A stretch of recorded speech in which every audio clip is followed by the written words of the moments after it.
The morning after my wedding, I stood barefoot in our little sunlit living room, still half floating on yesterday's joy. The air smelled of roses, my wedding dress draped carelessly on the couch. I thought today would be all lazy kisses, leftover champagne. Maybe a sweet fight over who picks the honeymoon playlist. Then the doorbell rang. When I opened it, there was Judith, my brand new mother-in-law. Her smile sharp enough to cut. Beside her stood a stiff man in a gray suit, holding a leather folder. Judith walked right in like she owned the place. "Darling, we just need a quick signature. It's family business. Keeps the estate secure." I smiled, though my hands trembled. A signature? Now. Why the rush? Why did Ethan look away, guilt all over his face? What exactly had I married into? And why did it feel like this was never about love at all? If someone asked me last year to describe myself, I'd have said, just Zoe Miller. A small-town girl with big dreams and a clumsy laugh. I grew up in Bend, Oregon. My dad ran a little auto repair shop off the highway. We didn't have fancy dinners or European vacations, but we had old Saturday movies, peanut butter pancakes, and my dad's warm hand over mine when life felt heavy. He always told me two things. Love big, but protect yourself too, sweetheart. Not everyone deserves your open heart. I didn't understand it fully until he passed. Suddenly, I was 23, grieving and inheriting far more than I could comprehend. Dad had sold a side business right before he died. A small tech patent he'd nurtured quietly. Left me a tidy little empire. By 26, I'd grown it into my own startup. Last month, after landing 2 massive contracts, my company's valuation hit $16.9 million. I should have celebrated, but something inside me whispered to keep it low. So I tucked it under my maiden name, locked in an unbreakable trust. Safe. Untouchable. When Ethan came along, I truly believed he loved me for me. We met at a business conference in Seattle. He was charming, made terrible latte art, and once spent 3 hours with me on the sidewalk just watching stray dogs chase squirrels. Who wouldn't fall for that? Ethan's family, though, they were old money Connecticut. Polished dinner parties, family foundations, a house so big it had rooms nobody stepped into for years. Judith, the elegant matriarch, was all pearls, sharp glances, and "you simply must" statements. I thought I could fit in. I thought love was enough. But now, standing here, Judith's papers burning my palms, my stomach twisted with memories. Dad's words echoed painfully clear. Protect yourself too, sweetheart. I stood there in my living room, clutching that thick stack of legal papers, trying not to let my knees give out. Judith was still talking, her voice syrupy sweet. "Of course, dear, it's nothing sinister. Just a family tradition. Make sure outsiders don't accidentally inherit anything that's been in the family for generations." Outsiders. Funny how quickly I went from beloved new daughter to outsider the morning after I said I do. My eyes flickered to Ethan. His hands were shoved deep in his pockets, his gaze fixed on the hardwood floor. He wouldn't even look at me. "Ethan," I whispered, my voice thinner than I meant it to be. His head snapped up, guilt all over his face. "It's just formality, babe. Don't make it awkward. Everyone signs it." My heart squeezed so painfully I thought I'd pass out. Don't make it awkward. Was that all my trust, my laughter, my every soft secret was worth? Some dusty tradition so their precious estate stayed safe from me? I wanted to scream. But instead my mind spun back to late nights at my kitchen table, spreadsheets glowing on my laptop, the lonely hours, the fear, the thrill of signing my own payroll checks when my startup finally took off. I had worked for every single dime of that $16.9 million valuation. Hidden under Miller Tech Holdings, my maiden name. An empire I built from tear-stained coffee mugs and relentless grit. Judith mistook my silence for hesitation. She stepped closer, laid a manicured hand on my arm. "Zoe dear, if you truly love Ethan, what's a little paper? Show us your family." I pulled back, feeling something deep inside me harden, like ice cracking over a river. Is this why they really welcomed me in? For my easy compliance? Suddenly so many things clicked. The offhand questions at dinner. The curious looks when they thought I wasn't listening. Judith once even joked, "Hopefully Ethan didn't pick a girl just after the family fortune, Everyone laughed. So did I. But now it felt like poison on my tongue. I swallowed hard. Somewhere, buried under all this shock and hurt, My father's voice came alive again. Not everyone deserves your open heart. No, not anymore. I didn't sleep that night. I lay in our bed, our brand new king-sized marital bed, staring at the ceiling fan as it spun slow circles, slicing through every illusion I'd built.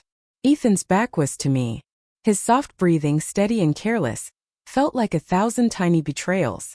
I wanted to shake him awake, ask him if he ever truly loved me, but what was the point? His silence at the living room spoke louder than any confession. By morning I had made a choice. Not out of revenge, not yet. Out of survival. So I did what Judith asked. I put on my best neutral smile, tucked my hair behind my ear, and told her, "Of course. I just want to have my attorney look it over. You know, to keep everything clean." Judith blinked, then forced a thin smile. "Of course, dear. That's very responsible of you." Ethan wrapped an arm around me as if relieved, but I felt nothing. Like my body had turned to glass, transparent, cold, ready to shatter with a single wrong move. What they didn't know was that while they thought they were cornering me, I was already 10 steps ahead. My lawyer Morgan was not just any attorney. She was a ruthless contract specialist who had built every safeguard around Miller Tech like an iron fortress. I called her the minute Judith left. "Morgan, I think it's time we prepare for the worst," I whispered, my voice breaking.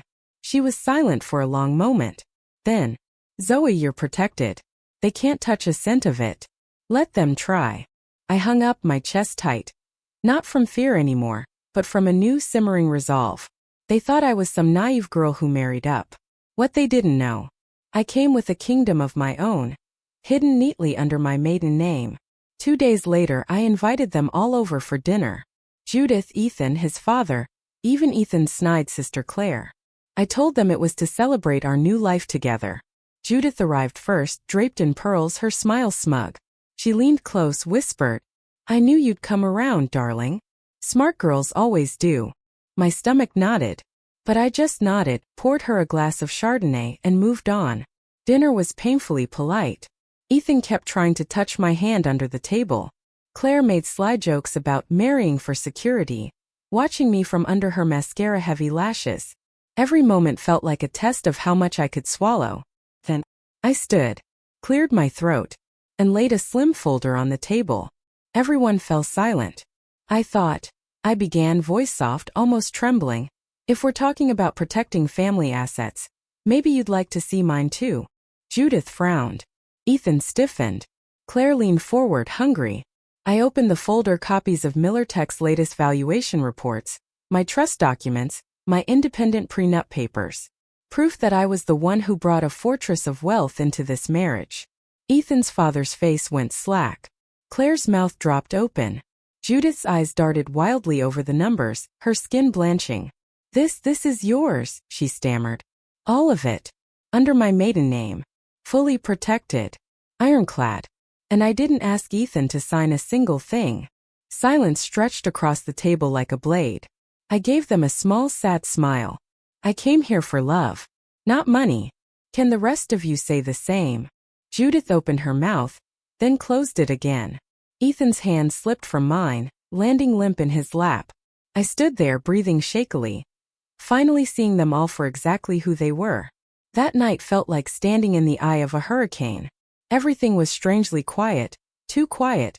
Just before the chaos exploded, Judith shot up from her chair so fast it scraped the hardwood, her pearls jangling against her collarbone. "This is absurd," she spat, voice trembling more from shock than grace. "You think flaunting some little tech business makes you invincible? Ethan, say something." Ethan didn't.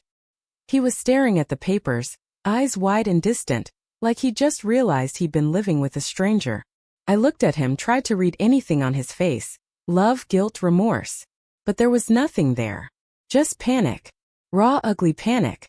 Judith turned on him, her voice cracking. "Did you know about this? Did you know she hid this from us?" Ethan finally looked at me, his lips parting, desperate to say something that might stitch this all back together. "Zoe, you didn't trust me enough to share this? All this time, why?" A small broken laugh slipped out. "Trust," I whispered. "You couldn't even look me in the eye when your mother shoved that waiver under my nose. You wanted me to sign away everything I had, and you call it trust. His mouth opened, closed. No words came. Just silence and that haunted look that told me he knew exactly how badly he'd failed me. Judith rounded on me again, eyes sharp with betrayal. You embarrassed this family. Do you understand what you've done tonight? People like us have reputations. Legacies. I felt my shoulders straighten, my chin lift in a way that surprised even me. No, Judith. I protected mine. Something I learned long before I ever met you. Claire suddenly muttered. Mom, just stop. She's covered. You can't touch her money. Trying to bully her now only makes us look pathetic. Judith's eyes flared, then softened or tried to. Her voice dropped into that syrupy tone again. The one that first made me believe she wanted me as family. Zoe dear. Let's not let money ruin what could still be a beautiful relationship. I shook my head slowly, feeling tears prick at the edges of my eyes, not from sadness anymore, but from an aching relief. I think it already has. And maybe that's a good thing. At least now I see the truth. I gathered up my papers, turned to Ethan one last time. I loved you. I would have stood by you with or without all this. But tonight, you showed me exactly who you all are. Then I walked out, each step feeling like it cracked a chain that had been slowly strangling me since the day I said I do. It's strange the way freedom feels. It's not always loud or triumphant. Sometimes it's just the quiet that follows when you finally stop begging to be loved right. Months later, I sit at a tiny cafe in Portland, laptop open, signing off on a deal that pushes Miller Tech past $20 million. No Ethan, no Judith hovering over my shoulder. Just me, and a soft peace blooming in my chest. I watch a couple laugh at the next table, fingers tangled together, eyes bright with trust. Part of me aches for that. Maybe someday I'll risk it again. But for now, I trust me, my heart, my instincts, my work. Sometimes the greatest revenge isn't watching them fall apart. It's watching yourself rise stronger, sharper, finally whole, and knowing they'll never again have the power to break you.